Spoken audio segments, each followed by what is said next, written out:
Everyone. Previous lecture में हमने बात की थी मोनोएटॉमिक आइडियल गैस के बारे में। आज के इस वीडियो में हम बात कर रहे हैं बैरोमेट्रिक इक्वेशन के बारे में, जिसे हम हिंदी में कहते हैं वायु दाब समीकरण। तो देखिए, आपको यह समझ में आ रहा होगा, वायु दाब यानी कि हम वायुमंडल में दाब के लिए एक इक्वेशन हम यहाँ एक्सप्रेस करना चाहते हैं।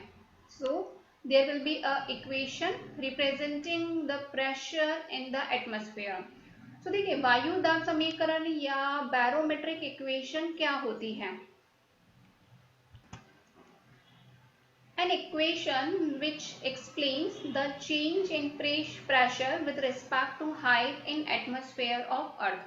देखिए, हम जानते हैं कि जो हमारी अर्थ है उसके एटमॉस्फेयर में जैसे जैसे हाइट इंक्रीज होती है तो करस्पॉन्डिंग प्रेशर में चेंजेस आते हैं। सो बैरोमेट्रिक इक्वेशन एक ऐसी इक्वेशन होती है जो कि हमें अर्थ के एटमॉस्फेयर में हाइट बढ़ने के साथ साथ प्रेशर में होने वाले चेंजेस के बारे में बताती है। सो वो होती है बैरोमेट्रिक इक्वेशन या वायु दाब समीकरण। अब बात आती है बैरोमेट्रिक इक्वेशन को हम यहाँ स्टडी कर रहे हैं क्लासिकल स्टैटिस्टिक्स के बेस्ड पे, और क्लासिकल स्टैटिस्टिक्स में हम स्टडी करते हैं मैक्सवेल बोल्ट्जमैन स्टैटिस्टिक्स की। सो हम यहाँ पर बैरोमेट्रिक इक्वेशन को डिराइव करेंगे मैक्सवेल बोल्ट्जमैन स्टैटिस्टिक्स के द्वारा। अब देखिए, ये जो हमारी बैरोमेट्रिक इक्वेशन होगी, इसमें हम कांस्टेंट टेम्परेचर पर प्रेशर को हम हाइट के फंक्शन के रूप में रिप्रेजेंट करना चाहते हैं। हमने क्या कहा है, हम यहाँ पे हाइट के साथ में प्रेशर के चेंजेस की तो बात कर रहे हैं, बट कंडीशन ये कह रहे हैं कि उस कंडीशन में टेम्परेचर कांस्टेंट होगा। इट मीन्स कांस्टेंट टेम्परेचर पर हाइट के साथ में प्रेशर में होने वाले चेंजेस की हम बात करेंगे। अब क्योंकि अर्थ के एटमॉस्फेयर में हाइट के साथ साथ टेम्परेचर में भी डिक्रीमेंट होता है, बट लेकिन जब हम बात करते हैं स्ट्रेटोस्फेयर की, यदि हम बात करते हैं समताप मंडल की, तो उस रीजन में टेम्परेचर ऑलमोस्ट कांस्टेंट रहता है। साथ ही बैरोमेट्रिक इक्वेशन में हम जो गैस के एटम्स हैं उनकी जिनकी मोशन की बात कर रहे हैं, उनको हम ग्रेविटेशनल फोर्स के इफेक्ट में स्टडी करेंगे। देखिए कैसे, ये हमारी अर्थ है और इस अर्थ की रेडियस है r। हमने क्या करा है, इस अर्थ की सरफेस पर एक फ्रेम ऑफ रेफरेंस कंसीडर किया है।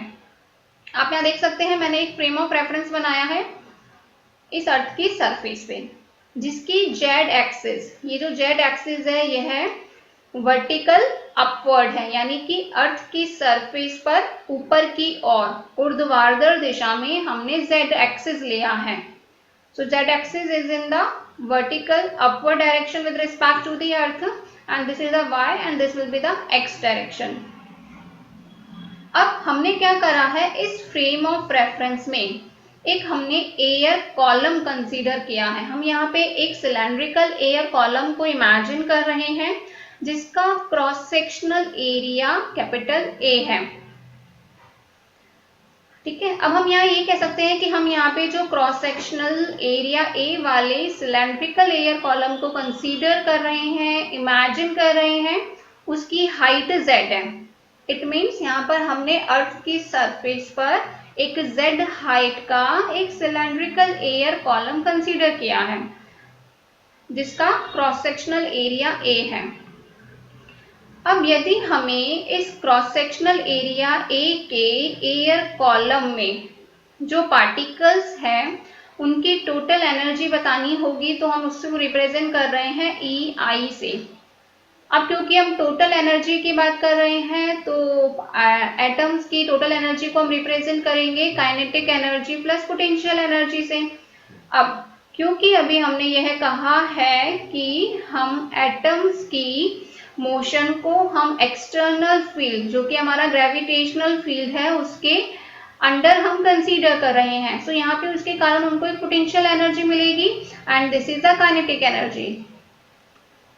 सो एयर कॉलम ए में पार्टिकल्स की टोटल एनर्जी क्या फॉर्मूला क्या होगा, P square upon 2m plus M जी जेड। ये जो z है यहाँ पर इस सिलेंड्रिकल कॉलम की हाइट है। अब क्योंकि हम यहाँ पे मैक्सवेल बोल्ट्जमैन स्टैटिस्टिक्स को यूज में लेते हुए बैरोमेट्रिक इक्वेशन डिराइव करना चाहते हैं जो कि क्लासिकल स्टैटिस्टिक्स पर बेस्ड है, सो उस कंडीशन में हम यहाँ पे सबसे पहले लिखेंगे पार्टीशन फंक्शन मीन्स संवितरण फलन z, जिसकी वैल्यू क्या होती है summation over i exponential of minus of beta e i. यहाँ पे बीटा की वैल्यू क्या होती है 1/kt। So z will be equal to the summation over i exponential of minus e i upon kt। अब यहाँ पर जो ई आई है यह तो टोटल एनर्जी है, सो यहाँ पे हम टोटल एनर्जी का फॉर्मूला पुट कर देंगे, तो हमारा z के लिए एक्सप्रेशन होगा z will be equal to the summation exponential of minus sign बाहर लिया हमने p square upon 2m plus M जी जेड इंटू 1/kt भी आएगा यहाँ पे। सो अब हमने यहाँ पे क्या करा है, हमने यहाँ पे ऊपर अभी z निकाला है। जब हम क्लासिकल लिमिट्स की बात करते हैं तो उस केस में हम समेशन को इंटीग्रेशन के द्वारा रिप्लेस कर सकते हैं, सो हमने यही किया। हमारा z के एक्सप्रेशन में जो समेशन था, अब देखिए हम क्योंकि क्लासिकल स्टैटिस्टिक्स में हमने फेज स्पेस के कंसेप्ट को इंट्रोड्यूस किया था। फेज स्पेस का कंसेप्ट क्या था कि एक हमारा फेज स्पेस एक 6 डायमेंशनल स्पेस होता है जिसमें किसी भी पार्टिकल की पोजीशन को हम या किसी भी पार्टिकल की कॉन्फ़िगरेशन को हम 6 कोऑर्डिनेट से रिप्रेजेंट करते हैं, जिसमें 3 तो पोजीशन कोऑर्डिनेट होते हैं और 3 मोमेंटम कोऑर्डिनेट होते हैं। ये हमने बात की थी फेज स्पेस या कला आकाश की। तो देखिए जब हम फेज स्पेस या कला आकाश की बात करते हैं तो हमने यहाँ बोला है 6 डायमेंशनल स्पेस, तो हमारा यहाँ पे जो समेशन था हमने उसको इंटीग्रेशन से रिप्लेस कर दिया, ठीक है। इंटीग्रेशन से रिप्लेस करने के साथ ही साथ हमने डिनोमिनेटर और न्यूमरेटर दोनों में हमने dx dy dz dpx dpy dpz का मल्टीप्लाई और डिवाइड किया है। देखिए ये थी हमारी z की इक्वेशन, जिसमें यहाँ पे इंटू 1/kt भी आएगा। हमने यहाँ पे बोला है कि ये जो समीशन है इसको हम इंटीग्रेशन से रिप्लेस करेंगे, तो इस समीशन की जगह हमने 6 इंटीग्रेशन लिखे क्योंकि हम 6 डायमेंशनल स्पेस की बात कर रहे हैं।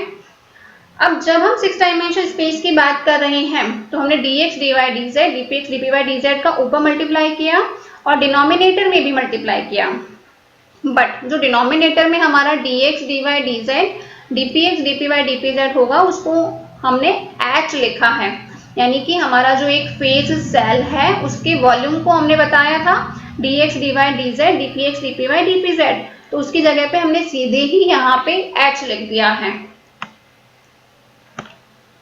और ये h क्या है, एक फेज सेल का वॉल्यूम है।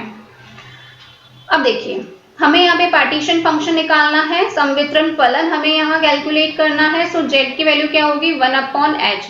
अब हमारे यहाँ पे 6 इंटीग्रेशंस हैं, तो पहला तो हमने dx और dy के रिस्पेक्ट में करा, तो 2 इंटीग्रेशन यहाँ लिख दिए। एक इंटीग्रेशन होगा exponential of minus mgz upon kt into dz और रिमेनिंग 3 इंटीग्रेशन होंगे मोमेंटम के, यानी कि integration exponential of minus px square upon 2m kt dpx, integration exponential of minus py square upon 2m kt dpy multiplied by integration exponential of minus pz square upon 2m kt dpz। तो इस प्रकार से हमारे पास में एक integration के form में z के लिए एक रिलेशन आता है। जब हम यहाँ पे मैथमेटिकल इंटीग्रेशन के कुछ फॉर्मूलाज को यूज करते हैं और इस इंटीग्रेशन को इवेलुएट करते हैं, then we found that integration of exponential of minus px square upon 2m kt dpx की वैल्यू बराबर होती है 2πm kt की पावर हाफ के। इसी प्रकार से exponential of minus P Y square upon 2m kt dpy और exponential of minus P Z square upon 2m kt dpz, इसकी भी वैल्यू 2 पाई m kt की पावर हाफ के इक्वल होती है। ये अभी हमने डायरेक्ट स्टैंडर्ड इंटीग्रेशन फॉर्मूले से हमने इसको सिंप्लीफाई किया है। तो जब हम यहाँ पे इस इंटीग्रेशन की वैल्यू को हमारे z के फॉर्मूला में पुट करते हैं तो देखिए ये क्या है, integration of double integration with respect to the dx dy, और ये dx dy क्या शो कर रहा है, सिलेंडर के एरिया को। तो यहाँ पे तो हम क्या लिख देंगे a, ठीक है। और ये वाला जो इंटीग्रेशन है, integration over D Z exponential of minus M G Z upon के टी, जब हम इसको सॉल्व करते हैं तो इसकी वैल्यू हमें मिलती है के टी अपॉन एम जी। तो देखिए इस प्रकार से हमारा z के लिए एक सिंप्लीफाइड रिलेशन आएगा, और वो क्या होगा, dx dy इंटीग्रेशन को तो हम a लिखेंगे क्योंकि ये एरिया को शो कर रहा है, तो a अपॉन h इंटू इस वाले इंटीग्रेशन की वैल्यू आएगी K T upon M G into ये तीन इंटीग्रेशन जिनकी वैल्यू तीनों की किसके इक्वल है, 2 पाई एम के टी की पावर हाफ के। तो इसका 3 टाइम्स हमें करना है, तो क्या हो जाएगा 2 पाई एम के टी की पावर 3 अपॉन 2। तो इस प्रकार से हमारे पास में यहाँ पर z की वैल्यू आती है पार्टीशन फंक्शन की। अब यदि हमें फेज स्पेस में एक सेल में पार्टिकल्स के नंबर को इवेल्युएट करना है तो उसका फॉर्मूला हम लिखते हैं ni से, यानी कि फेज स्पेस में ith सेल में पार्टिकल्स का number ni will be equal to the n अपॉन z exponential of minus beta E, ठीक है। बीटा की वैल्यू 1 अपॉन के टी के इक्वल होती है, और n capital N is the total number of particles and z is the partition function संवितरण फलन। सो इस फॉर्मूला में जब हमने z की वैल्यू रखी तो z की वैल्यू क्या है, a K T upon H M G exponential of minus beta E into 2 pi M के टी की पावर माइनस 3 अपॉन 2। अब देखिए यहाँ पर जो E है वो टोटल एनर्जी बता रहा था हमें, और टोटल एनर्जी किसके इक्वल थी, P square upon 2m plus M G या फिर M V square upon 2 plus M जी जेड के।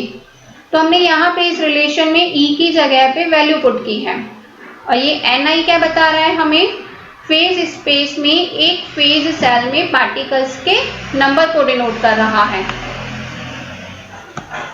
अब देखिए हमने क्या करा, उसको हमने इनफाइनाइटसिमल स्मॉल नंबर के रूप में हम रिप्रेजेंट करना चाहते हैं। तो देखिए हमने क्या करा, d हम ये कह रहे हैं कि जिस फेज सेल की मैं बात कर रही हूँ उसका जो कॉन्फ़िगरेशन है वो है dx dy dz dpx dpy dpz, यानी कि इस वॉल्यूम के अंदर हम बात कर रहे हैं पार्टिकल्स के नंबर की। तो उसको हम रिप्रेजेंट करेंगे, क्योंकि मैं 6 डायमेंशनल स्पेस की बात कर रही हूँ तो मैंने यहाँ करा d6n e raise to the power 6n।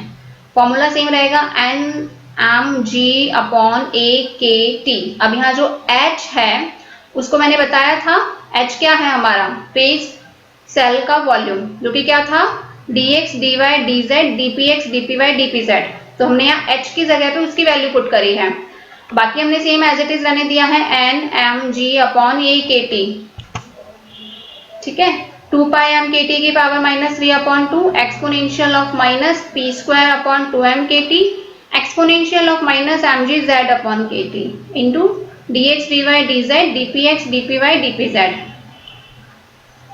अब यदि अगर हम यहाँ पे z डिस्ट्रीब्यूशन के रिस्पेक्ट में बात कर रहे हैं तो हम ये जानते हैं double integration of dx dy की वैल्यू a के इक्वल होती है, और ये जो हमारी टर्म है exponential of minus p square upon 2m k T, इसको हम 3 कोऑर्डिनेट में लिख सकते हैं, p को P X square, P Y square और पी जेड स्क्वायर। तो हमारे पास में यहाँ पे 3 इंटीग्रेशन की टर्म आ जाएगी, और हमने देखा था कि एक exponential of minus P X square upon 2m k T D p x की वैल्यू होती है 2 पाई एम के टी की पावर 1 अपॉन 2 के इक्वल। तो फाइनल तीनों का जब हम इंटीग्रेशन करेंगे तो क्या मिलेगा, 2 पाई एम के टी की पावर 3 अपॉन 2। तो इन वैल्यूज को हमने इस वाले इक्वेशन में पुट किया। तो देखिए अब क्योंकि हमने यहाँ पे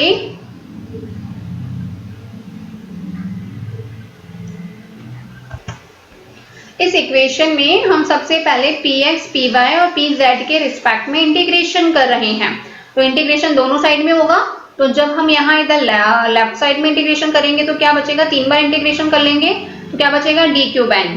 फॉर्मूला क्या हो जाएगा, will be equal to the n mg अपॉन a kt 2 pi m kt की power minus 3 upon 2 triple times of the integration of exponential of minus p square upon 2m kt into dpx dpy dpz exponential of minus mcz upon kt dx dy dz।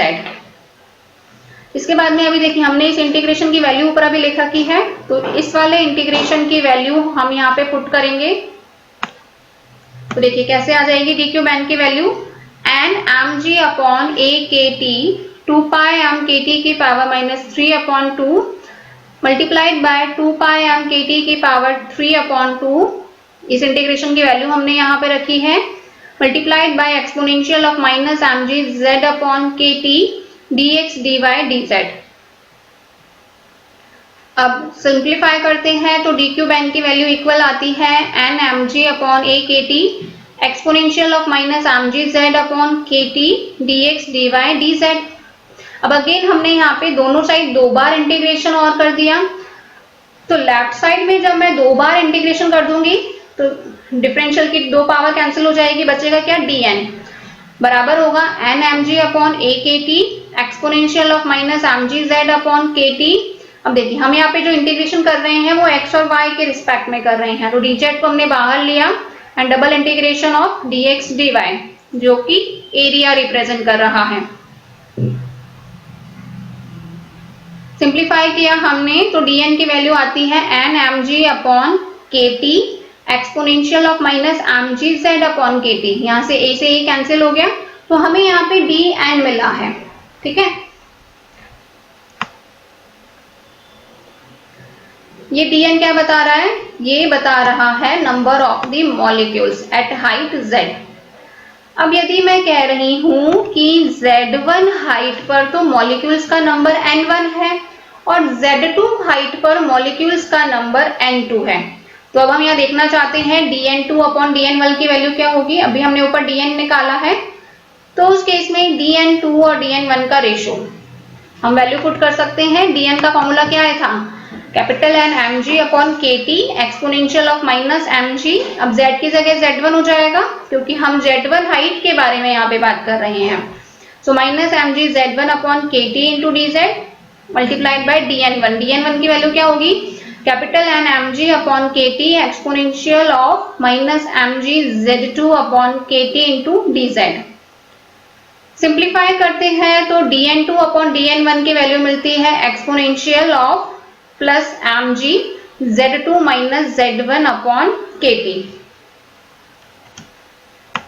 अब आगे अगर हमें per unit volume में atoms का number बताना है, तो देखिए पर यूनिट वॉल्यूम में नंबर के एटम को हम स्मॉल n से रिप्रेजेंट कर रहे हैं और इसको हम लिख रहे हैं d cube n divided by dx dy dz।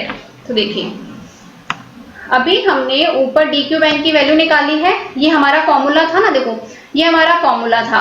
ठीक है, अब हमें क्योंकि पर यूनिट वॉल्यूम में मॉलिक्यूल्स का नंबर निकालना है, तो पर यूनिट वॉल्यूम के लिए तो हमें इसमें डिवाइड करना पड़ेगा इसके वॉल्यूम का, और वॉल्यूम क्या होता है dx dy dz।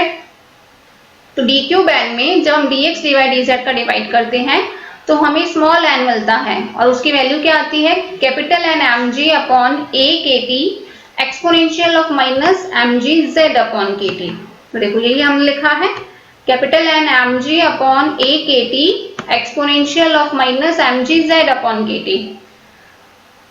आगे हमने इक्वेशन ली है pv बराबर n kt से, तो यदि अगर हमें पर यूनिट वॉल्यूम लिखना है तो p की वैल्यू क्या हो जाएगी, capital N upon v into the kt, जहां पर जो कैपिटल N अपॉन v है उसको हम स्मॉल n से रिप्रेजेंट कर रहे हैं, जो कि क्या बता रहा है, number of atoms per unit volume.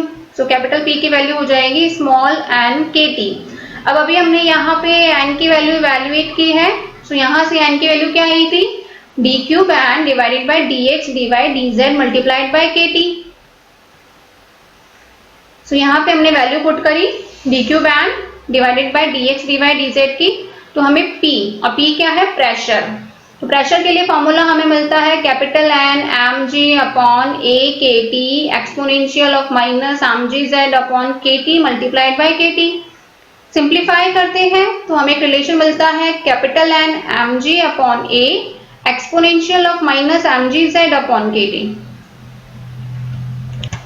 अब हम यहाँ पे देख सकते हैं पार्टिकल का मास कांस्टेंट है, सिलेंडर का एरिया कांस्टेंट है, जी की वैल्यू कांस्टेंट है और कैपिटल एन भी कांस्टेंट है, तो इसको हमने नाम दिया है पी नॉट। तो जब हम इस पी नॉट की वैल्यू कंसीडर करते हैं तो प्रेशर के लिए हम इक्वेशन लिखेंगे P, it will be equal to the P naught exponential of minus M G Z upon के टी।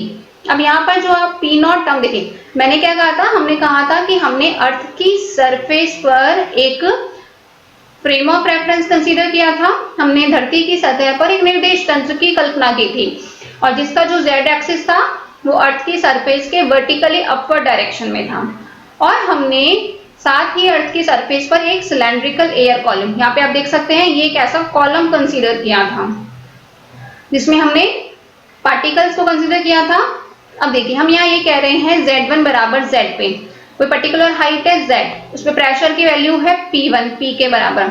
जैसे ही हम इसे कुछ हाइट ऊपर की तरफ जाते हैं यानी Z में dz और ऐड कर देते हैं, तो Z प्लस dz हाइट पर प्रेशर P2 कितना हो जाता है, P प्लस dP, यानी कि यहां से यहां तक पहुंचने में होने वाले प्रेशर में चेंजेस प्लस P। सो ये जो P नॉट है जिसकी वैल्यू हमने लिखी है capital N M G upon a, ये शो कर रहा है अर्थ की सरफेस पर प्रेशर को। अब देखिए अर्थ की सरफेस पर जब मैं बात करूंगी तो अर्थ की सरफेस पर Z की वैल्यू 0 के इक्वल होती है। So finally this term will represent the pressure at the surface of earth at Z बराबर 0। सो हमें एक फाइनल बैरोमेट्रिक इक्वेशन मिलती है, और वो बैरोमेट्रिक इक्वेशन क्या है, P बराबर P naught exponential of minus M G Z upon के टी। सो आपके सामने एक इक्वेशन है जिसमें हम प्रेशर को, एटमॉस्फेरिक प्रेशर को अर्थ से हाइट की तरफ जाने पे, अर्थ की सरफेस से हाइट में चेंजेस होने पर उसके रिस्पेक्ट में हम P को यहाँ देख रहे हैं। सो फाइनली हमने एक रिलेशन बताया है P और Z के लिए। So this equation is termed as the barometric equation या फिर वायु दाब समीकरण। सो हम यहाँ ये देख सकते हैं कि कांस्टेंट टेम्परेचर T पर हाइट के साथ में प्रेशर का एक्सपोनेंशियली डिके हम देख रहे हैं। सो हम इसको लॉग की फॉर्म में भी रिप्रेजेंट कर सकते हैं। जब हम इसका लॉग लेंगे तो लॉग ऑफ P की वैल्यू होगी log of P naught minus of M ji Z upon के टी। अब हम यहाँ पे दो हाइट की बात भी कर सकते हैं, तो अगर मैं बात कर रही हूँ Z1 हाइट की, तो Z1 हाइट के लिए फॉर्मूला क्या हो जाएगा, log P1 will be equal to the log of P naught minus mg Z1 upon KT। और अगर मैं Z2 हाइट की बात कर रही हूँ तो log of P2 which will be equal to the log of P naught minus mg Z2 upon KT। इन दोनों को हम सब्ट्रैक्ट कर दें तो log of P1 minus log of P2 की वैल्यू आएगी mg Z upon KT into Z2 minus Z1। इसको हम इस फॉर्मेट में भी लिख सकते हैं log of P1 upon P2 which will be equal to the mg upon KT into Z2 minus Z1। तो आप यहाँ आगे देख सकते हैं कि हमने एक बैरोमेट्रिक इक्वेशन के लिए वेरिएशन बताया है। आगे हम इसको एक ग्राफिकल रिप्रेजेंटेशन के द्वारा देख रहे हैं। देखिए आप यहाँ देख सकते हैं फर्स्ट ग्राफ में हम शो कर रहे हैं कि किस प्रकार से P यानी प्रेशर का हाइट के रिस्पेक्ट में वेरिएशन हो रहा है। और कैसा वेरिएशन हो रहा है, that P is directly proportional to the exponential of minus mg z upon kt। Exponentially decay हमें देखने को मिल रहा है। तो वहीं दूसरी ओर जब हम लॉग की इक्वेशन को देखते हैं, लॉग की इक्वेशन में हमने क्या देखा था, log of P बराबर log of P naught minus mg z upon kt। तो log of P और Z का जब हम ग्राफ प्लॉट करते हैं तो हमें एक स्ट्रेट लाइन मिलती है और उस स्ट्रेट लाइन का स्लोप है माइनस mg अपॉन kt। सो इस प्रकार से आज के इस वीडियो में हमने क्लासिकल स्टैटिस्टिक्स को यूज करते हुए हमने एक बैरोमेट्रिक इक्वेशन डिराइव की है। Thank you so much.